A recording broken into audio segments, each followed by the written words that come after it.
चलन पोथी कबाए, आज बलि घर बन बामन आए, आज बलि घर बन बामन आए, आज बलि घर बन बामन आए।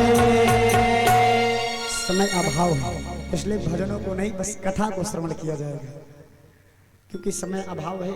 अभी सारे श्रोताओं को दूर तक जाना रहता है, तो सबको देखते हुए चलना है। और आज दिव्य महाराज बलि ने ऐसा स्वागत किया, रूप को देखकर कहा महाराज आपकी इतनी अलौकिक छटा है कि क्या चाहिए आपको। भगवान ने कहा कुछ नहीं। एक हाथ में माला जप रहे हैं, कुछ बोले नहीं जब तक माला सुमेरनी पे नहीं आ गई।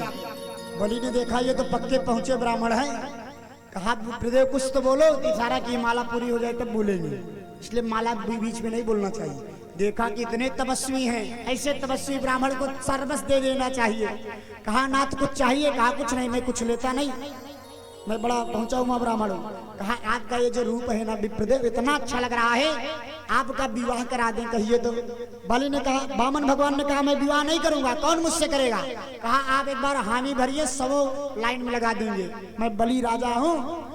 कहा विवाह कर लेंगे तो खिलाएंगे क्या। कहा वो अच्छा इसलिए नहीं कर रहे, चलो एक गांव आपको दे दूंगा, उसी में रहना, खूब खाना पीना। भगवान ने कहा ये सब मुझे नहीं करना, माया में नहीं फंसना चाहता। बलि ने देखा कि बड़े पहुंचे संत है भैया, माया से बच रहे हैं। कहा तब क्या चाहिए। कहा कुछ नहीं।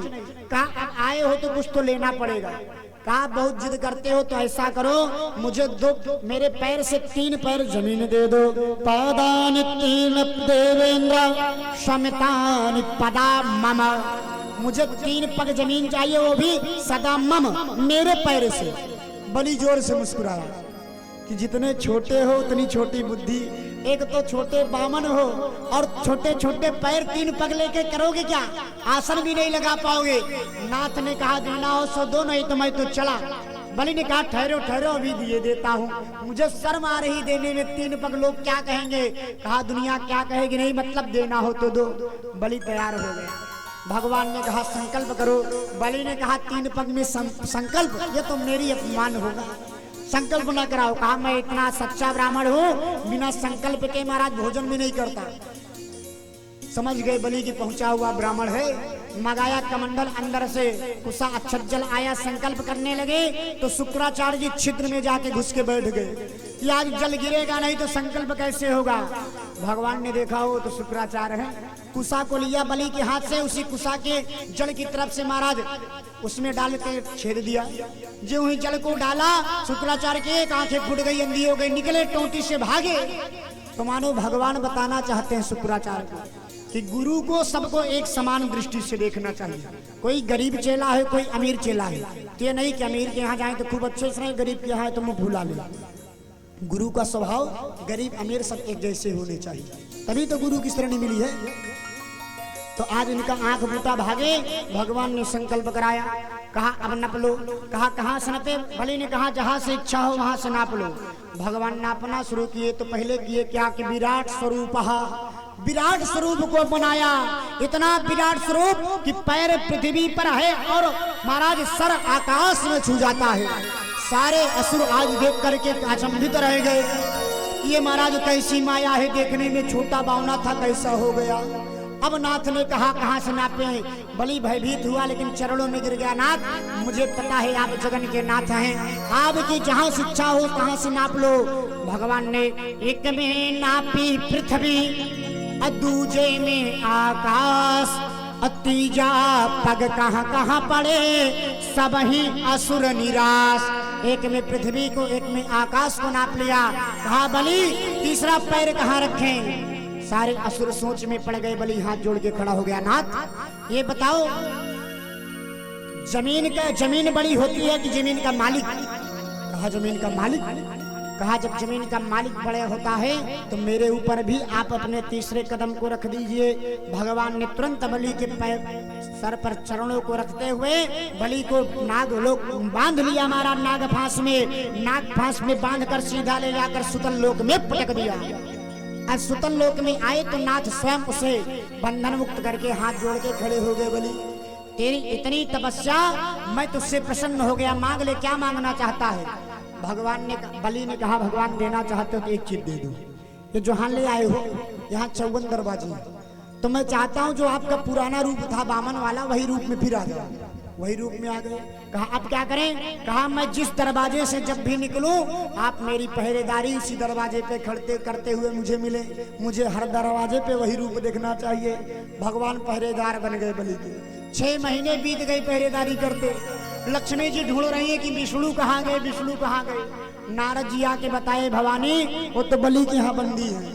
कहा कैसे छूटेंगे? उपाय बताया कि सावन आने वाला है, पूर्णिमा के दिन जाओ और बलि के हाथ में कलावा बांध करके पति को मांग लाओ।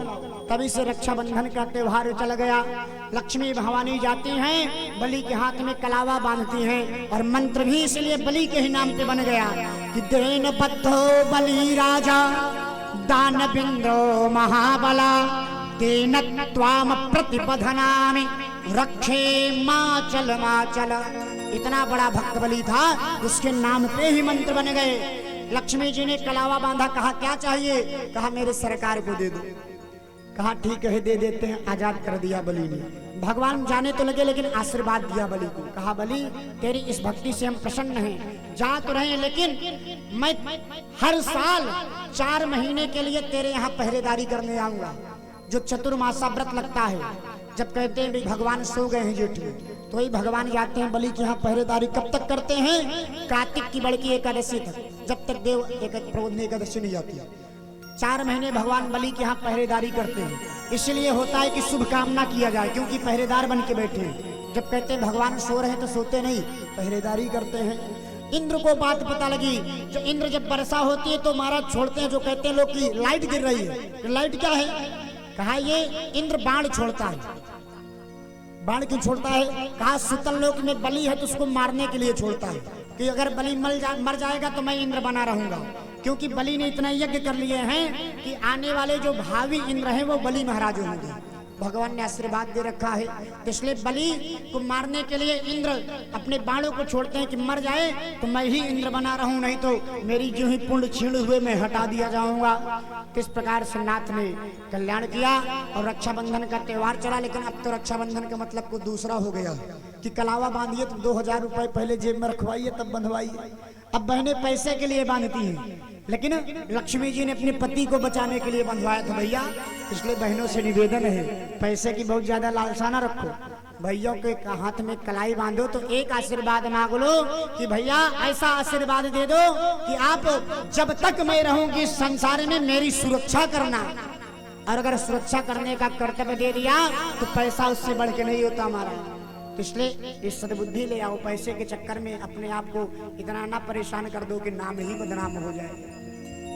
इस प्रकार से वामन भगवान ने बलि का कल्याण किया और बलि को आशीर्वाद दिया। और जब बलि भगवान का आशीर्वाद देकर इनका एक पैर गया था सीधा हमारा आकाश मंडल में, तो ब्रह्मा जी ने अपने कमंडल में इनके पैरों को धुल के रख लिया था। वही बलि भगवान के चरणोदक ही गंगा जी बन के आई जो पृथ्वी पे आई। कमंडल में भर के रख लिया था ब्रह्मा जी ने। जब भगीरथ की तपस्या से प्रसन्न हुए वही कमंडल का जल छोड़ा जो गंगा के रूप में जानी जाती है। तो वामन भगवान के चरणों से ही गंगा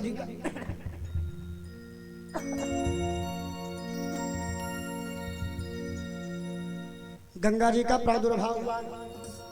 इस प्रकार से वामन भगवान की चरित्र को श्रवण कराया। 8वां अध्याय यहाँ पर पूर्ण हुआ। बोले वामन भगवान की 8वां अध्याय पूर्ण हुआ। अब हम लोग 9वें स्कंद में प्रवेश करते हैं। 9वें स्कंद में राम जी की चर्चा है। राम भगवान की भी 9वें स्कंद में सूक्ष्म रूप से चर्चा है। तो आइए, अब समय बहुत कम है क्योंकि कृष्णा अवतार की कथा तक पहुंचना है। तो अगर राम जी की चर्चा को श्रवण किया जाएगा तो हर अनंत हरि कथा अनंता। तो बस इनके हम पूर्वजों के विषय में जानते हैं क्या कि नारायण हुए। नारायण के ब्रह्मा, ब्रह्मा के पुत्र मरीच, मरीच के कश्यप, कश्यप के हुए विश्वान।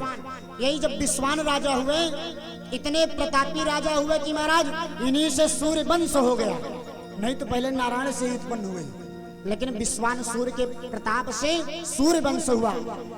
इनसे इनके हुए महाराज मनु, मनु के हुए इच्छाकु राजा, इच्छाकु के हुए नृग, नृग के सरयात, सरयात के दिष्ट, दिष्ट के धृष्ट, धृष्ट के कलुष, कलुष के नहुस और नहुस के महाराज नरसियंत, नरसियंत के प्रजग, प्रजग के नभग, नभग के कवि आदि 10 पुत्र हुए। यही 10 पुत्र से महाराज सूर्यवंश का विस्तार हुआ है। इनमें जो सरयाति राजा थे, इनकी एक बेटी थी जिनका नाम था सुकन्या। एक दिन सुकन्या जंगल में गई भ्रमण करने। च्यवन ऋषि तपस्या में लीन थे। सारे शरीर में दीमक, सारे शरीर में दीमक लग गए थे, सिर्फ आंखें दिख रही थी। तो सुकन्या ने सोचा लगता है कोई गुफा है, बढ़िया देखने में लग रही है। बगल से तिनका उठाया, जो आंखें दिख रही थी उसी में डाल दिया। जो तिनका डाला तो आंखों से रक्त निकलने लगा। सुकन्या को लगा ये तो कोई मानव है भैया, ये तो एकदम झाड़ियों जैसे लग रहे हैं। जो ही च्यवन ऋषि ने आंखें खोली, सोचा श्राप ना दे दे, चरणों में गिर गई, नाथ मैं आपको स्वीकार करूंगी। और च्यवन ऋषि के साथ सुकन्या का विवाह हो गया। च्यवन ऋषि ने अश्विनी कुमार को बुलाया जो देवताओं के वैद्य हैं। पुनः महाराज इतना चिकित्सा किया अश्विनी कुमार ने कि च्यवन ऋषि फिर से एकदम नव यौन अवस्था को हो गई, आंखों के सब ठीक हो गई। बोले च्यवन ऋषि महाराज की। अब इनके फिर हुए महाराज रेवत, रेवत के हुए नाभग, नभग के हुए नाभाग और नाभाग के हुए अम्बरीश। अम्बरीश की भी कथा बड़ी महिमा पार है। अम्बरीश जी इतने बड़े भक्त हुए कि दुर्वासा जैसे ऋषि को मात दे दिया।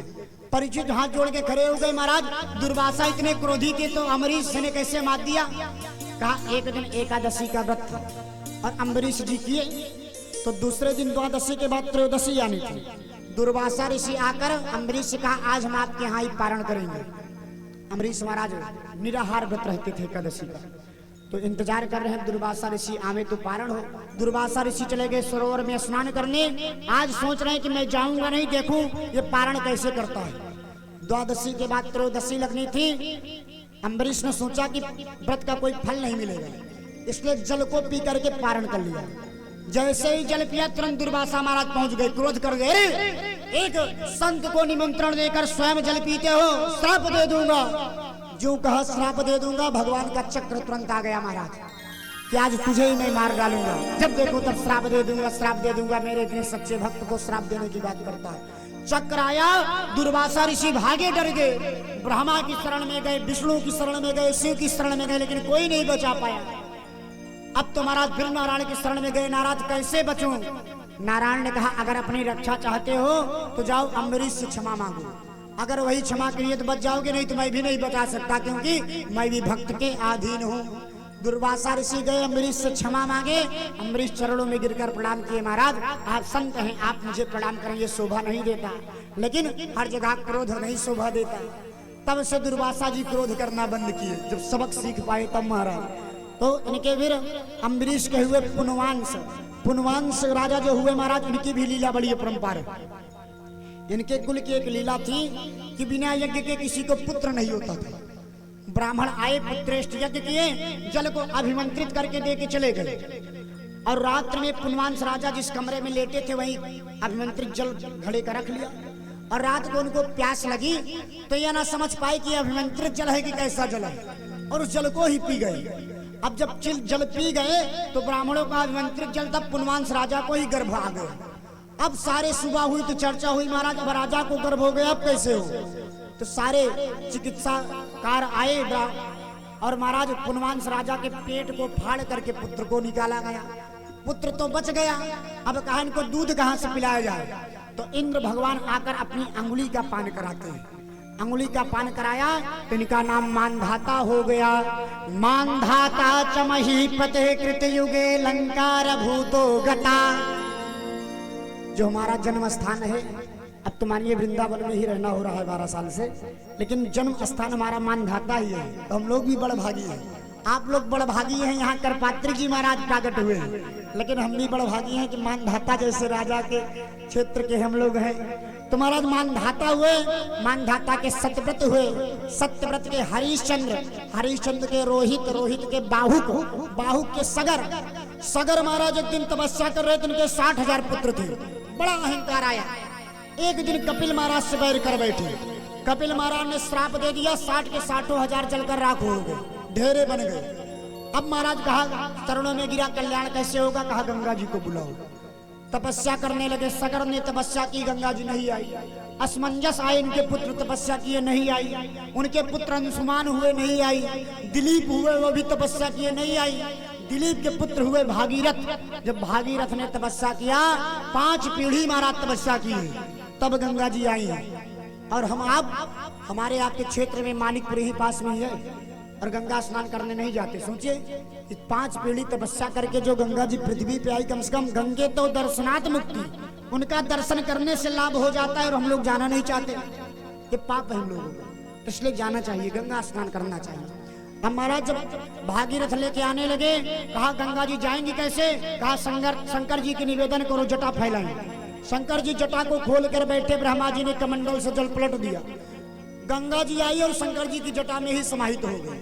भागीरथ के चरणों में गिर गए। नाथ, इतनी तपस्या करने के बाद किसी प्रकार आई तो आपने बालों में रोक लिया। शिव जी ने किया क्या कि अपने जटा को निचोड़ा। जब निचोड़ा तो 3 बूंद गिरी।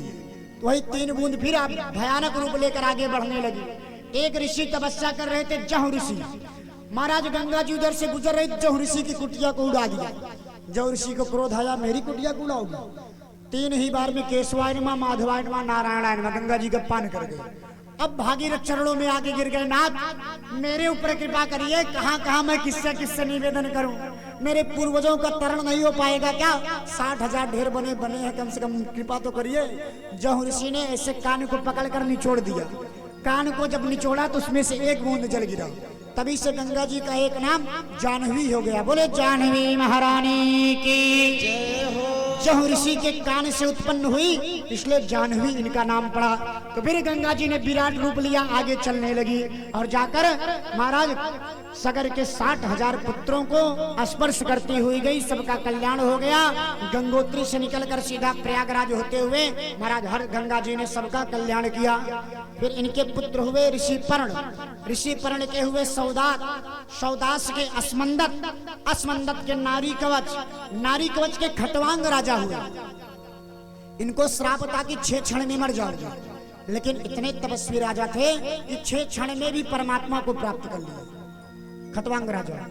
फिर खटवांग के पुत्र हुए दिलीप, दिलीप के हुए रघु, रघु का इतना कीर्ति फैल गया महाराज संसार में कि सूर्यवंश से रघुवंश हो गया, रघु महाराज के प्रभाव से। इतने प्रतापी राजा हुए। रघु के हुए अज, अज के हुए दशरथ, दशरथ के हुए राम, और राम हुए 4 भाई, राम लक्ष्मण भरत शत्रुघ्न। बोले चारों भाइयों की जय हो। अब इसके आगे की कथा सब लोग जानते हैं कि नामकरण संस्कार हुआ। विश्वामित्र जी आए, मांग कर ले गए, ताड़का को मारा, विवाह हुआ।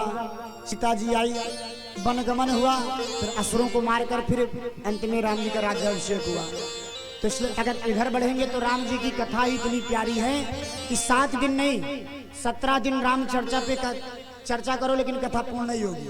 तो इसलिए अब फिर जब दोबारा कभी समय मिलेगा, हो सकता हो राजू भैया हमारे जब गोवर्धन पूजा के उपलक्ष्य करें तो 1 दिन के लिए राम कथा होगी, तो राम जी की ही चर्चा करेंगे। या फिर कहीं अगर राम कथा कहने का अवसर मिलता है 5, 7 दिन, 9 दिन के लिए, तब राम जी की चर्चा की जाएगी। अभी कृष्ण चर्चा किया जाए, तो आइए राम जी को भजनों के माध्यम से प्रणाम करते हैं। उसके बाद सीधा सारे भक्त जिसका हमें इंतजार